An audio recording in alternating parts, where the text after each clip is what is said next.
राज्याचे एक मंत्री, त्यांच्यासोबत तृतीयपंथी व्यक्ती, बेडवरचा त्यांचा व्हिडिओ, हातामध्ये मद्याची बॉटल आणि ताटामध्ये मांसाहारी जेवण.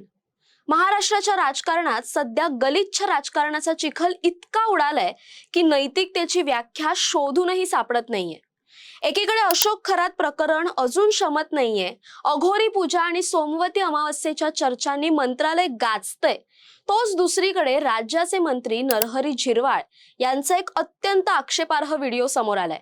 हा व्हिडिओ केवळ एका वैयक्तिक आयुष्याचा भाग नाही, तर तो ज्या ठिकाणी शूट झालाय त्या ठिकाणामुळे संपूर्ण प्रशासकीय यंत्रणेवर प्रश्नचिन्ह उभं राहिलंय. एका मंत्र्याचं नाव अशा वादात अडकणं ही काही साधी गोष्ट नाही, पण जेव्हा हा सर्व प्रकार खुद्द सरकारी निवासस्थानात घडल्याचा दावा केला जातो तेव्हा नैतिकतेचे धिंडवडे निघतात. झिरवाळ यांच्यासोबत दिसणारी ती व्यक्ती कोण आहे? हा व्हिडिओ कुणी रेकॉर्ड केला आणि यामागे काही राजकीय षडयंत्र आहे का? या प्रश्नांचा आढावा घेऊया या व्हिडिओच्या माध्यमातून. नमस्कार, मी संचारी आकेरकर आणि आपण पाहताय टाइम महाराष्ट्र. गेल्या 24 तासांपासून राजकारणात एकच खळबळ उडालीय. व्हायरल झालेल्या या व्हिडिओमध्ये मंत्री नरहरी झिरवाळ एका तृतीयपंथी व्यक्तीसोबत दिसतायत. गेल्या काही दिवसांपासून महाराष्ट्रात अशोक खरात आणि त्यांच्या अघोरी पूजेच्या प्रकरणाने सत्ताधारी महायुतीची मोठी नाचक्की झाली होती. बोंदुगिरी आणि मंत्र्यांचे त्यातील संबंध यावर मीडियामध्ये चर्चा रंगत असतानाच अचानक झिरवाळ यांचा 7 महिन्यांपूर्वीचा व्हिडिओ बाहेर पडलाय. पवन यादव असं या तृतीयपंथी व्यक्तीचं नाव असून हे दृश्य झिरवाळ यांच्या शासकीय निवासस्थानातील असल्याचं बोललं जातंय. बिछाण्यावर झिरवाळ यांच्यासोबत पवन यादव असून बाजूला मद्य आणि खाद्यपदार्थ असल्याचंही या चित्रफितीतून समोर आलंय.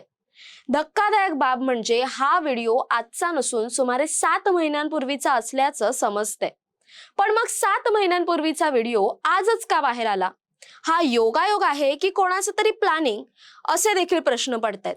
दरम्यान या व्हिडिओची टाइम महाराष्ट्र पुष्टी करत नाही. या संपूर्ण प्रकरणाला वळण मिळालं ते पवन यादवचा भाऊ रवी यादव याच्या दाव्यामुळे. रवी यादवने माध्यमांशी बोलताना स्पष्ट केलं की व्हायरल व्हिडिओ दिसणारी व्यक्ती ही मंत्री झिरवाळच आहेत. त्याचा भाऊ पवन यानेच हा व्हिडिओ स्वतःच्या मोबाईलमध्ये रेकॉर्ड केला होता. रवीचा दावा आहे की पवनला ट्रान्सजेंडर बोर्डावर मोठ्या पदाची अपेक्षा होती आणि त्याच आमिषापोटी त्याने झिरवाळ यांच्याशी संबंध वाढवले. त्याने झिरवाळ यांना धमकी दिली होती, त्यांच्याकडे लग्नाची मागणी केली होती. इतकंच नाही तर पवनच्या मोबाईलमध्ये अशाच प्रकारे अनेक आमदार आणि नेत्यांचे व्हिडिओ असल्याचा खळबळजनक दावाही रवीने केलाय. हा सरळ सरळ हनी ट्रॅप आणि ब्लॅकमेलिंगचा प्रकार असल्याचं आता उघड होतंय. व्हायरल व्हिडिओ दिसणारा पवन यादव हा साधा सुद्धा माणूस नाहीये, त्याच्यावर खंडणीचे गुन्हे दाखल आहेत.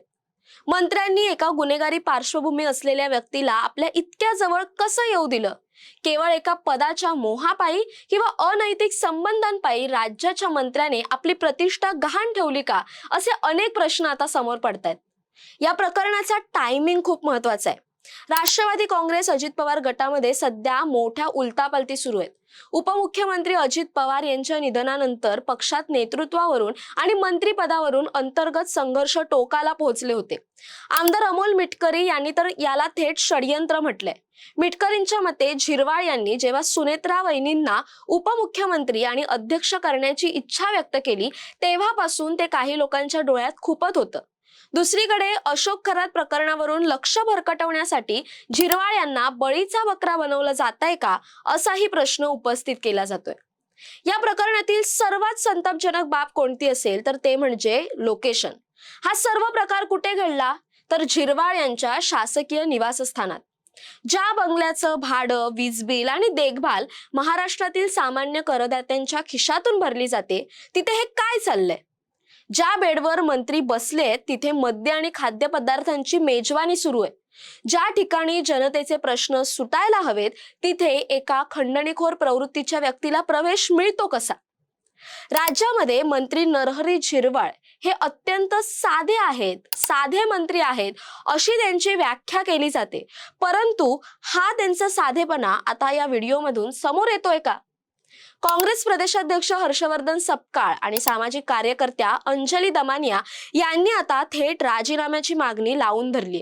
ही महाराष्ट्राची संस्कृती नाही असा संताप व्यक्त केला जातोय. पण मुख्यमंत्री देवेंद्र फडणवीस आणि उपमुख्यमंत्री आता काय करणार? आधीच लाचखोरीच्या प्रकरणात झिरवाळ यांचं नाव अडकलं होतं, तेव्हा त्यांनी राजीनामा दिला नाही. या प्रकरणात मुख्यमंत्र्यांनी त्यांना क्लीन चिट दिली होती. आता या अश्लील व्हिडिओ नंतर तरी सरकार त्यांची हकालपट्टी करणार का? नरहरी झिरवाळ सध्या नॉट रिचेबल आहेत, पण त्यांचे हे व्हिडिओ मात्र घराघरात पोहोचलेत. राजकारणातील ही घसरण कुठे थांबणार? एका बाजूला विकासाच्या गप्पा आणि दुसऱ्या बाजूला शासकीय बंगल्यात चाललेली ही अनैतिक कामं.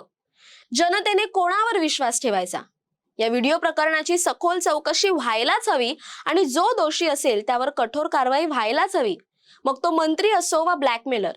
तुम्हाला काय वाटतं? हे झिरवाळ यांना बदनाम करण्याचं षडयंत्र आहे की त्यांच्या वागण्याचं फळ? तुमची मतं कमेंट करून नक्की कळवा. तसेच अशा नवनवीन व्हिडिओजसाठी टाइम महाराष्ट्रला सबस्क्राईब करा. धन्यवाद.